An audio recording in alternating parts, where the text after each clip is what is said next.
السلام علیکم ورحمۃ اللہ وبرکاتہ۔ الحمد للہ رب العالمین والصلاة والسلام علی اشرف الانبیاء والمرسلین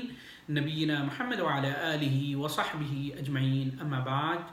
محترم سامعین کرام، جنت میں لے جانے والے اعمال کو سلسلہ وار طریقے سے آپ کے سامنے پیش کیا جا رہا ہے۔ آج جو موضوع ہے آپ سے گفتگو کرنے کا وہ ہے مساجد کی تعمیر، مساجدوں کو بنانا۔ اس سلسلے میں ہم کو صحیح بخاری اور صحیح مسلم میں خلیفۃ المسلمین عثمان بن عفان رضی اللہ تعالیٰ عنہ سے ایک روایت ملتی ہے کہ انہوں نے کہا کہ نبی کریم صلی اللہ علیہ وسلم نے ارشاد فرمایا، من بنا مسجدا یبتغی بہ وجہ اللہ بنى اللہ لہ مثلہ فی الجنہ،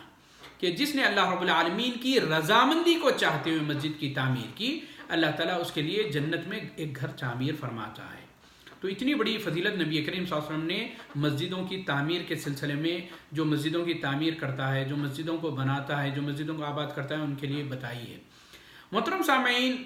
اسلام میں مساجد کی بڑی اہمیت ہے۔ یہ اللہ رب العالمین کا گھر، مسجد اللہ کا گھر ہے۔ روئے زمین پر اگر کوئی افضل خطہ ہو سکتا ہے، کوئی اگر محبوب اللہ رب العالمین کا کوئی زمین پر کوئی ٹکڑا ہو سکتا ہے تو وہ مساجد ہے۔ اس وجہ سے کہ دن و رات اس میں اللہ رب العالمین کا ذکر کیا جاتا ہے، اللہ کو یاد کیا جاتا ہے، نمازیں ادا کی جاتی ہیں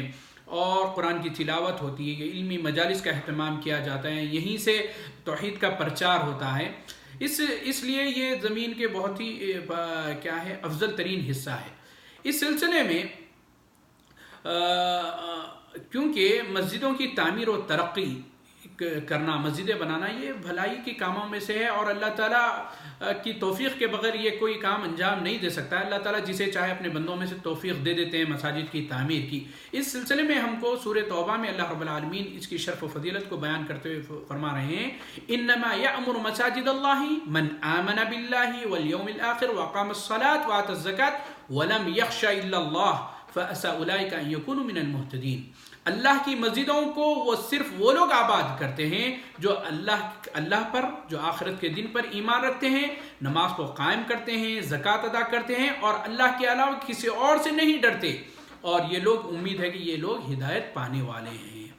محترم سامعین، مساجد کو اللہ تعالیٰ کی محبت میں اولین درجہ حاصل ہے۔ بقیہ کسی بھی جگہ کو اتنی شرف و منزلت حاصل نہیں ہے۔ اس سلسلے میں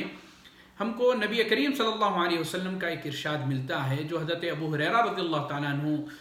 اس حدیث کو روایت کرتے ہیں۔ انہوں نے کہا کہ نبی کریم صلی اللہ علیہ وسلم نے ارشاد فرمایا کہ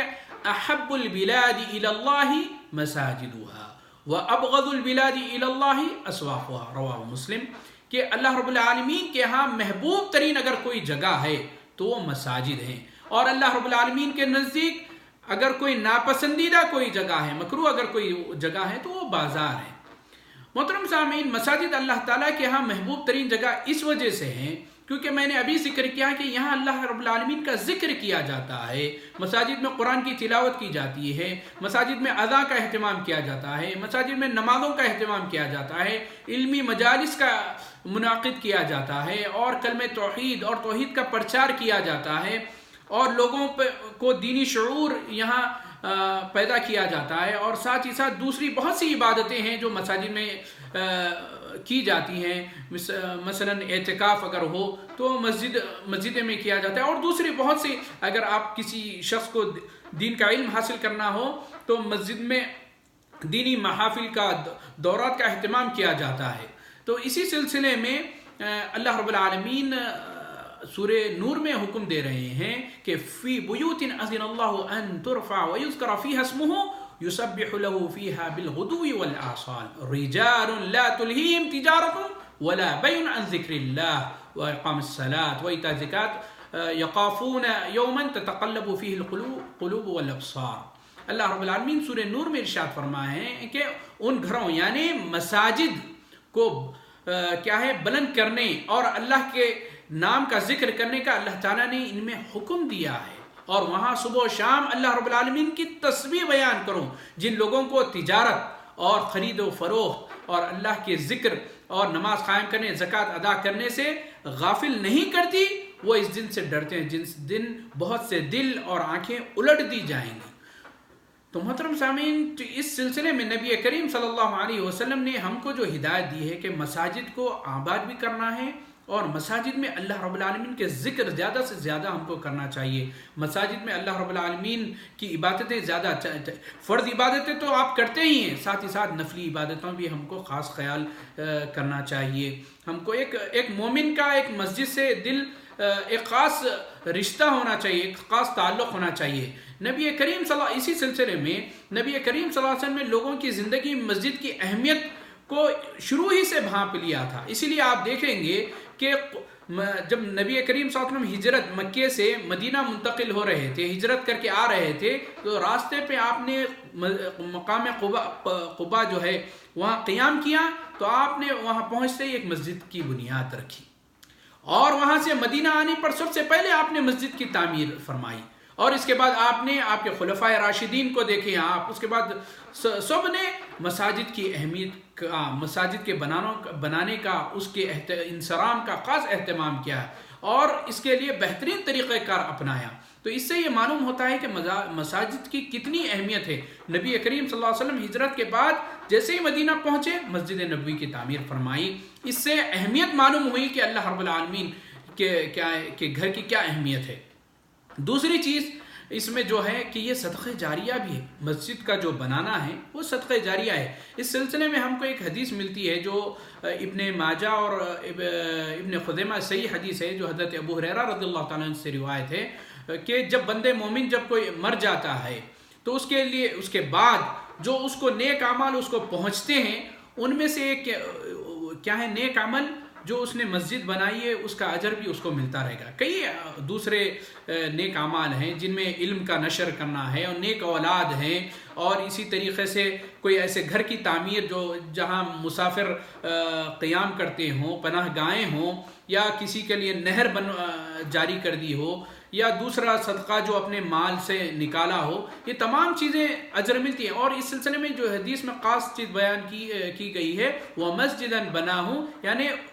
اس نے مسجد بنائی ہے. یہاں جو شاہد ہے اس حدیث میں جو بیان کرنے کا میرا مقصد ہے کہ جو مسجد بھی جو بناتا ہے تو اس کا اجر اس کو جب تک لوگ اس کو آباد رکھتے ہیں، جس میں اس میں اللہ کی عبادتیں کرتے ہیں، نمازوں کا اہتمام کرتے ہیں، دوسری عبادتیں کرتے ہیں، اللہ کا ذکر کرتے ہیں، اس کا اجر اس کو برابر ملتا رہے گا. تیسری بات کہ مسجد سے محبت میرے بھائی، ایک تعلق، یہ عظیم نیکی ہے. ایک مومن کا گہرا تعلق مسجد سے ہونا چاہیے. اس سلسلے میں ہم کو نبی کریم صلی اللہ علیہ وسلم کی سے ایک حدیث ملتی ہے جو حضرت ابو ہریرہ رضی اللہ تعالیٰ عنہ سے روایت ہے، جو متفق علیہ ہے، صحیح بخاری صحیح مسلم کی حدیث ہے. سبعۃ یظلهم اللہ فی ظلہ یوم لا ظل الا ظلہ. 7 لوگ اللہ رب العالمین کے عرش کے سائے میں ہوں گے قیامت کے دن، جس دن کوئی اور سایہ نہیں ہوگا سوائے عرش کے سائے کے. ان 7 لوگوں میں ایک خوش نصیب وہ آدمی ہے جس کے بارے میں نبی کریم صلی اللہ علیہ وسلم نے ارشاد فرمایا کہ وَرَجُلٌ قَلْبُهُ مُعَلَّقٌ فِي الْمَسَاجِدِ. وہ شخص جس کا دل مسجد سے اٹکا ہوا ہے، یعنی مسجد کے ساتھ اس کا گہرا ربط ہے، اور وہ مسجد کا خاص اہتمام کرتا ہے، مسجد میں ہی رہنے کو پسند کرتا ہے، یعنی ایک نماز کے بعد دوسری نماز کا انتظار کرتے رہتا ہے، مساجد میں سب سے پہلے مسجد میں پہلے تشریف لاتا ہے اور عبادت کرتا ہے، اور آخر میں کافی دیر انتظار کے بعد وہ پھر اپنے گھر کو لوٹتا ہے. اس سلسلے میں یہاں ایک حدیث آپ کے سامنے بیان کرنا مناسب سمجھتا ہوں کہ مسجد کی طرف جو بندہ آتا جاتا رہتا ہے اس کے بارے میں نبی کریم صلی اللہ علیہ وسلم نے بتایا کہ اللہ تعالیٰ اس کے لیے جنت میں ایک مہمانی تیار کرتے ہیں، یعنی اس کے لیے میزبان، یعنی مہمان کی جس طریقے سے خاطرداری کی جاتی ہے اس طریقے کی ایک چیز تیار کی جاتی ہے. اس سلسلے میں نبی کریم صلی اللہ علیہ وسلم نے بتایا من غدا الى المسجد او راح اعد اللہ له في الجنة نزلا كلما غدا او راح. متفق علیہ. کہ جو شخص مسجد کی طرف صبح و شام بار بار آتا جاتا رہتا ہے تو وہ جب بھی صبح و شام مسجد کی طرف آتا ہے جاتا ہے، جنت میں اللہ رب العالمین جنت میں اس کے لیے مہمانی تیار کر دیتا ہے، یعنی اس کے لیے خاص مقام تیار کرتا ہے. مہمان کی جس طریقے سے ہم آنے پر ایک مہمان کو ایک خاص جگہ ہم بٹھاتے ہیں، اس طریقے سے اللہ رب العالمین اس کا اہتمام کرتا ہے. تو یہاں یہ مسجد کے سے جو تعلق ہوتا ہے ایک بندے مومن کا، ایک مسلمان کا جو رابطہ ہوتا ہے، جو رشتہ ہوتا ہے، اس کو یہاں ذکر کیا جا رہا ہے. تو میں نے اور اسی کے ساتھ اللہ کے جو گھر ہیں اور بہت سی فضیلتیں بیان کی جا رہی ہیں، لیکن میں ایک حدیث آپ کے سامنے ابھی رکھا ہوں. اور اسی طریقے سے مسجد کو آباد کرنے میں، مسجد کا انصرام کرنے میں اس کی پاک صفائی کا اہتمام کرنا ہے، اس کی صفائی کا اہتمام کرنا ہے، اس کا خاص خیال رکھنا ہے۔ یہاں ہمارے پاس دیکھنے میں جو آتا ہے،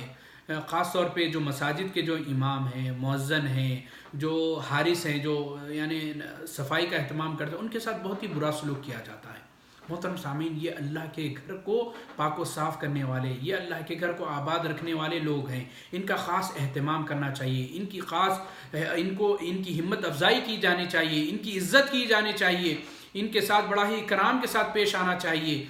یہ بڑے امام ہے، یہ مسجد کے امام ہیں، آپ ان کے پیچھے آپ نماز پڑھتے ہیں، اور مؤذن جو ہے جو آپ کو 5 دفعہ اذان دیتا ہے۔ آج ہمارے پاس کیا ہے، مؤذن اور امام کے ساتھ اور جو مسجد کی صفائی کا خیال رکھتے ہیں، ان کے ساتھ بڑا ہی برا سلوک کیا جاتا ہے۔ وہ لوگ بڑے متولی جو مسجد کے جو نگران کار ہوتے ہیں، ان سے بڑے ڈرتے ہوئے رہتے ہیں۔ میرے بھائی، ان کے ساتھ اچھا سلوک کیا جائے، ان کو اس ساتھ احترام کا معاملہ کیا جائے، کیونکہ یہ اللہ کے گھر کی نگرانی کرتے ہیں، کیونکہ یہ اللہ کے گھر کو آباد رکھتے ہیں، یہ اللہ کے گھر کی صفائی کا اہتمام کرتے ہیں۔ اس کی فضیلت میں آپ کو صرف اس حدیث سے آپ کو بتاتا چلوں، جو مسجدوں کی صفائی کا خیال رکھتے ہیں، کہ جو مشہور واقعہ ہے امراۃ سودا کا، جو ہم کو حدیث ملتی ہے صحیح بخاری صحیح مسلم کی حضرت عائشہ رضی اللہ تعالی عنہا سے، کہ ایک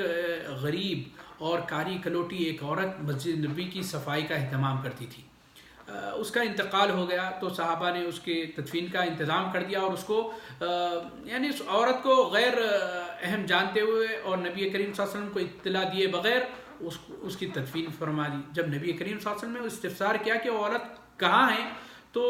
نبی کریم صلی اللہ علیہ وسلم کو جب بتایا گیا کہ وہ عورت کا تو انتقال ہو گیا اور ہم نے اس کی تدفین کر دی، تو نبی کریم صلی اللہ علیہ وسلم نے افسوس کا اظہار کیا اور شکایت کی کہ مجھے کیوں اطلاع نہیں دی گئی، اور نبی کریم صلی اللہ علیہ وسلم نے کہا کہ مجھے اس خاتون کی قبر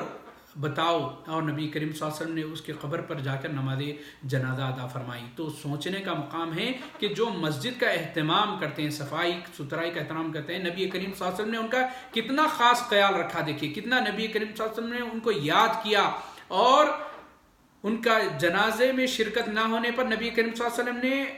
ان خاتون صحابیہ کی قبر پر جا کر نبی کریم صلی اللہ علیہ وسلم نے نماز جنازہ ادا کی۔ تو یہ مقام و مرتبہ ہے جو مساجد کا انصرام کرتے ہیں، جو صفائی کا اہتمام کرتے ہیں، جو مساجد کا خاص خیال رکھتے ہیں۔ کیوں اتنا خیال رکھتے ہیں میرے بھائی؟ مساجد کا کیوں اتنا بڑا مقام ہے؟ کیونکہ یہ وہی ایک ہی جگہ ہے جہاں امتیازی سلوک نہیں کیا جاتا ہے۔ جیسے ہی اقامت ہوتی ہے، جیسے ہی صفیں سیدھی کر دی جاتی ہیں، کھڑی ہو جاتی ہیں، ان صفوں میں دیکھیے آپ، صاحب ثروت ہو یا غریب آدمی ہو، سب ساتھ ساتھ کھڑے ہو جاتے ہیں، آقا ہو یا قادم ہو، سب جڑ کر سب بنا لیتے ہیں، سب میں سب کے کاندھے برابر ہو جاتے ہیں، پاؤں ایک دوسرے کے پہلو میں برابر ہو جاتے ہیں۔ اور یہ مساجد ایک ایسی جگہ ہے جہاں مسلمان ایک دوسرے سے ملاقات کرتے ہیں، مصافحہ کرتے ہیں، ایک دوسرے سے گھل مل جاتے ہیں، اس سے آپس میں الفت محسوس کرتے ہیں، اور مسلمان کیا ہے، ان کے درمیان کی دوری ختم ہو جاتی ہے، اور معاشرتی جو تفاوت ہوتا ہے وہ مٹ جاتا ہے۔ اسی طریقے سے اسلامی اخوت مضبوط ہو جاتی ہے، اور مساجد میں اکٹھا ہونے کی جو حکمت ہے وہ پوری ہوتی ہے کہ سب اکٹھا ہو کر نماز ادا کرتے ہیں۔ یہ بڑی ہی عظیم حکمت ہے۔ اور مسجد میں مسلمان کیا ہے، اپنے جو دوسرے مسلمان بھائی کا حال دریافت کرتا ہے، پڑوسی کے سے اس کا حال دریافت کرتا ہے، کوئی غریب ہے تو اس کی مدد کرنے کی کوشش کرتا ہے، کوئی پریشان حال ہے تو اس کے ڈھارس باندھتا ہے، اور کوئی مریض ہے تو اس کی عیادت کرتا ہے۔ اسی طریقے سے اس کو، اور کوئی پریشان حال ہے، کوئی مجبور ہے تو اس کے درد کو بانٹنے کی کوشش کرتا ہے، اور کوئی یتیم ہے تو اس کے سر پر دست شفقت دراز کرتا ہے، اور اس سے کیا ہے کافی دکھوں کا مداوع بھی ہوتا ہے، اور کیا ہے مسلمانوں کا ایک اجتماع ہوتا ہے مسجد میں۔ یہی افادیت ہے مسجد کی۔ اور ایک دیکھیے امت مسلمہ مسجد میں دیکھیے نظم و نسق کے ساتھ رہنے کا جو اہتمام کیا جاتا ہے، اس سے یہ معلوم ہوتا ہے کہ ایک مسلم امت بڑی ہی منظم اور بڑی ہی نظم و نسق والی امت ہے۔ یہ اس کا ایک تاثر ابھر کر آتا ہے۔ الغرض محترم سامعین، مساجد کی بڑی اہمیت ہے، اور مساجد کی تعمیر کرنے والوں کے لیے اللہ کے نبی کریم صلی اللہ علیہ وسلم نے خاص ان کے لیے فضیلت اور بشارت سنائی ہے۔ تو اللہ تعالیٰ سے دعا ہے کہ اللہ تعالیٰ ہم تمام کو اللہ کے گھر کی تعمیر کرنے کی توفیق عنایت فرمائے، جتنی استطاعت ہو، جتنی آپ قدرت رکھتے ہوں، جتنا اللہ رب العالمین نے آپ کو دیا ہو، اس میں سے آپ کوشش کریں کہ اللہ کے گھر کے آباد کرنے کے لیے ہم اپنے لیے اپنے حسب استطاعت جتنا ہو سکتا ہے ہم دل کھول کر تعاون کریں۔ جہاں بہت ہی آئے دن خوشی ہوتے رہتی ہے کہ اعلانات آتے رہتے ہیں واٹس ایپ کے ذریعے، فیس بک کے ذریعے اور دوسرے کیا ہے مواقع جو ہے تواصل اجتماعی کے، اس سے یہ معلوم ہوتی ہے کہ فلاں جگہ مسجد کی تعمیر کی جا رہی ہے، فلاں جگہ اللہ کے گھر کو آباد کرنے کی کوشش کی جا رہی ہے، تعاون کی ضرورت ہے۔ تو آپ دل کھول کر تعاون کریں، انشاءاللہ یہ اجر کبھی ضائع نہیں ہوگا۔ جیسا کہ سورہ زلزال کے آخر میں اللہ رب العالمین کا ارشاد ہے وَمَن يَعْمَلْ مِثْقَالَ ذَرَّةٍ خَيْرًا يَرَهُ، کہ اگر کوئی آدمی ایک چھوٹا سا بھی اگر خیر کا کام کرتا ہے تو وہاں اس کا ثواب اس کو ملے گا وہاں۔ اللہ رب العالمین سے دعا ہے کہ اللہ تعالی ہم تمام کو ہر خیر کے کام میں بڑھ چڑھ کر حصہ لینے کی توفیق عنایت فرمائے۔ اللہ تعالی ہم تمام مسلمانوں کو یہ توفیق دے کہ ہم مسجدوں کو آباد رکھیں، ہم نمازوں کی پابندی کریں اور نمازوں کی خاص اہمیت دے، اور اللہ تعالی ہم کو قیامت کے دن عرش کے سائے میں جگہ دے جس دن کوئی اور سایہ نہیں ہوگا۔ اللہ تعالی ہم تمام کی مغفرت فرمائے، اللہ تعالی ہمارے والدین کی مغفرت فرمائے، اللہ تعالی ہم تمام کو جنت الفردوس ہمارا ٹھکانہ بنائے۔ وآخر دعوانا الحمد للہ رب العالمین، والسلام علیکم ورحمۃ اللہ وبرکاتہ۔